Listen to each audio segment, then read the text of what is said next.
Bonjour à tous, vous suivez l'édition de la mi-journée sur RTI2, la chaîne la plus proche de vous, et nous parlerons de développement à Goïtafla. Après plusieurs années d'abandon et dans la léthargie, les lignes bougent à présent. Depuis hors de chez nous au Sénégal, après le renvoi de son procès pour viol, au 23 mai, dans un contexte de troubles, Ousmane Sonko a réclamé hier vendredi 19 mai des garanties sur sa sécurité personnelle. Encore merci à vous de nous suivre sur RTI2. Goïtafla, ville récemment érigée en chef-lieu de département, avec l'aspect d'un gros village, rue non bitumée, impraticable difficulté d'accès à certains quartiers, insuffisance d'écoles, pénurie d'eau potable en ville, comme dans les villages de la commune. Bref, une léthargie totale. Mais depuis son érection en département, Goïtafla a amorcé sa marche vers le progrès, selon Théodore Zouzou et Clément Boko. Jour de marché à Goïtafla, au centre-ouest du pays. Le centre-ville connaît une animation particulière. C'est le lieu de convergence de commerçants et acheteurs venus de diverses localités environnantes pour faire de bonnes affaires. Les habitants de la cité y vont également. En attendant la construction de marchés modernes, des magasins ont été récemment construits. Ces magasins apportent un changement au quotidien des bénéficiaires. J'ai pris un magasin pour vendre à manger dedans. Ça va me donner plus d'argent.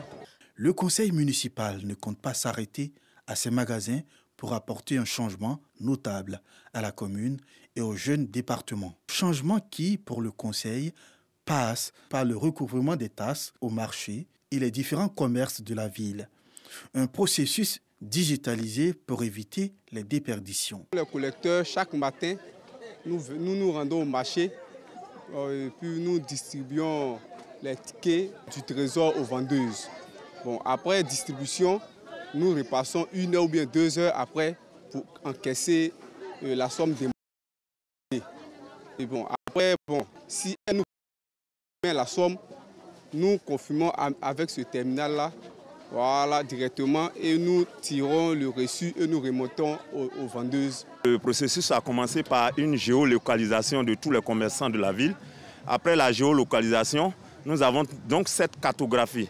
À partir du moment où un collecteur se trouve au marché, qu'il paye un ticket ou bien un magasin paye sa patente, immédiatement nous recevons le signal que tel magasin X qui se trouve à tel endroit a payé sa patente ou bien son ticket.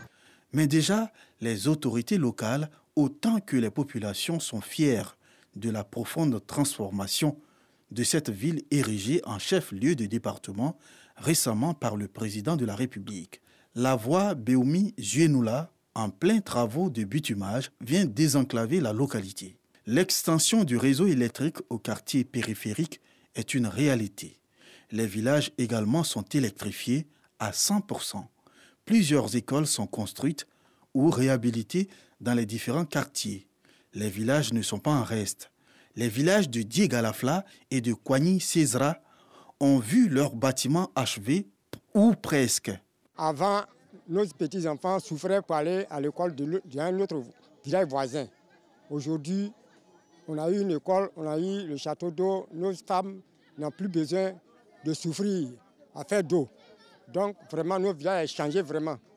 Quand je vois un bâtiment construit dans mon village, je suis tellement content. Donc, avant, mes enfants partaient vers Zralouo. Ils marchaient vers 2 km pour arriver là-bas. Donc maintenant, là, je vois que désormais, ça ne sera plus ça. Le problème de l'eau potable est également traité. De nouveaux forages sont visibles pour accroître la fourniture dans la ville. Les villages de Diegalafla et Kouaï-Césra bénéficient de 2 HVA hydrauliques villageoises améliorées à énergie solaire. Ça a changé notre vie parce qu'avant on souffrait, on avait problème d'eau. Aujourd'hui, le château est venu dans nos villages, en tout cas on se sent soulagé. La santé des populations n'est pas oubliée. Dans ce village, c'est une maternité et le logement de la sage-femme qui ont été construits. Ces actes de développement acquièrent l'adhésion des cadres. Où il y a le préfet, il y a la construction qui vient, il y a le trésor qui vient, il y a le commissariat qui vient. Mais si on est tous dévoués, regarder dans le même sens, je crois que le développement ça va s'enclencher. En plus de ces actions de grande envergure auxquelles les populations sont reconnaissantes, le conseil municipal essaie de rendre les voies interquartiers praticables. Des efforts sont faits, mais des défis restent à relever. On ne peut même pas prendre même moto-taxi pour venir dans le quartier. S'il pleut, on ne peut pas sortir. Et s'il a plu, on ne peut pas laisser les enfants s'amuser au dehors. Tout comme Joël Tanan, cette éducatrice revenant du marché a également des griefs. Le seul collège BAD ne suffit plus, il n'y a plus de place. Il faut un nouveau collège. Maintenant aussi, vous voyez l'état de la route, côté santé. Il n'y a qu'un seul dispensaire. Des difficultés évoquées qui seront bientôt un lointain souvenir selon le maire de la commune. Rien ne pourra arrêter cette marche vers le progrès. Notre priorité, c'est le bien-être de la population de Guitafla. Notre priorité, c'est que si un enfant peut naître à Guitafla, grandir à Guitafla, se soigner à Guitafla, s'éduquer à Guitafla, de telle sorte qu'il puisse compétir avec les autres enfants de partout de la Côte d'Ivoire, nous sommes heureux. Le département de Guitafla est en train de sortir de la léthargie dans laquelle il était plongé hier. De belles perspectives de développement s'offrent à ce chef-lieu des départements, déjà riche de son potentiel agricole et culturel.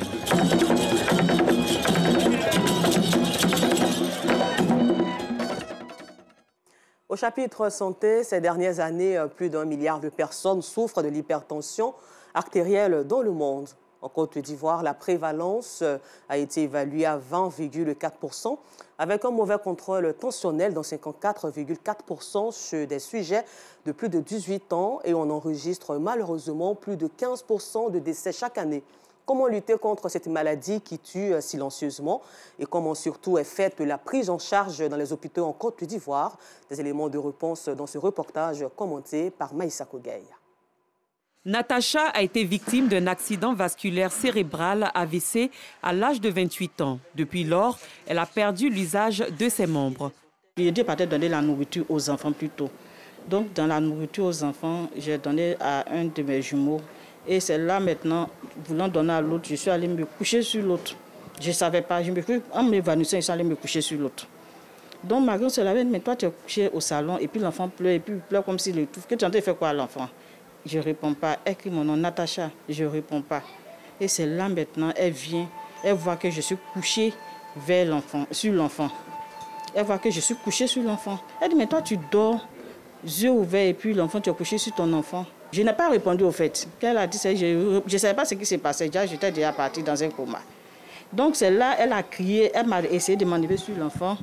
Et quand elle m'a enlevé sur l'enfant, maintenant elle a crié, les gens sont venus l'aider. En me tirant, ils ont vu que tout mon côté est en train de se pencher. Une situation qu'elle a eu du mal à surmonter. Et c'est après, quand je me suis réveillée, j'étais au sud de Cocody. Donc c'est là maintenant, j'étais à maman et elle m'a dit que vraiment je viens de loin. J'ai dit, qu'il a fait quoi? On dit AVC. J'ai dit, AVC là c'est quoi? Moi je pensais que c'était genre le palu. Ou bien peut-être fièvre typhoïde, on va me traiter, puis elle est sortie de l'hôpital. Je n'avais aucune leçon de l'AVC. Jusqu'à ce que le soir, je voulais aller aux toilettes. Et j'ai dit à maman, je vais aller aux toilettes. Elle m'a dit, mais attends, j'ai dit, non, laisse, je vais descendre moi-même. Elle dit, non, tu ne peux pas, que ton pied... J'ai dit, maman, laisse, je vais descendre. Donc c'est là, j'ai fait l'effort. Déjà, mais je ne pouvais même pas m'appuyer sur ma main. Je ne sentais plus ma main. Donc j'ai fait l'effort de me lever sur un côté, je veux me descendre, je m'affaisse par terre. J'ai dit, aïe, maman, il y a quoi? Elle dit, non, tu es paralysée. Sincèrement, c'était un choc. J'ai dit ça tout, c'était le plus grand choc de ma vie. C'était un bouleversement vraiment pas possible. J'ai pleuré. En tout cas, tous ceux qui étaient les malades qui étaient dans la chambre avec moi, même les parents des malades, tout le monde, ils ont commencé à pleurer. Parce que je disais que j'ai tout supporté dans la vie, mais je ne peux pas accepter d'être invalide. Parce que je suis une femme beaucoup active, je suis tout le temps partie. Donc, c'est comme ça que j'ai commencé à remonter un peu. Elle m'a remonté le moral, les gens m'ont donné des conseils. Remonter le moral un peu, je me suis ressaisie. En Côte d'Ivoire, le taux de prévalence de l'hypertension artérielle est de 20,4 avec un mauvais contrôle tensionnel dans 54,4% de cas chez des sujets de plus de 18 ans. Je pense que c'est une sale maladie. C'est une sale maladie. Moi-même particulièrement, quand je suis trop fatiguée, je prie. Parce que j'ai peur que ça me tombe là-dessus. Avant, on pensait que c'était la maladie des riches. Eux, ils peuvent se soigner, mais aujourd'hui, ça prend tout le monde. Ça peut arriver à tout moment dans la rue, dans la douche. Vraiment, c'est horrible. Une vingtaine d'hypertendus sont suivis au CHR de la commune d'Abobo. Dans cet hôpital, les malades subissent une série d'examens avant d'être déclarés hypertendus si les résultats sont positifs. L'hypertension, la pression qu'exerce le sang dans les vaisseaux. C'est-à-dire qu'il y a un tuyau dans lequel circule le sang. Et c'est cette pression-là qu'exerce le sang dans ces vaisseaux-là qu'on appelle la tension artérielle. Il y a beaucoup de choses qui provoquent la tension artérielle. Mais il faut dire qu'à plus de 80-90%, la tension artérielle n'a pas de cause. Mais en général, dans la plupart du temps, le stress. Devant le bureau du cardiologue, une longue file d'attente. Selon lui, cette maladie ne se guérit pas. Mais les victimes devraient suivre les conseils des médecins au quotidien pour éviter des AVC ou une mort brusque. Il faut contrôler sa tension artérielle. Au moins une fois dans le mois. C'est très important. Toute personne. Ne dites pas que dans ma famille, on n'a jamais eu d'AVC, on n'a jamais eu d'hypertendu. Donc, moi, non, tout le monde est sujet à l'hypertension. Deuxièmement, il faut faire le sport.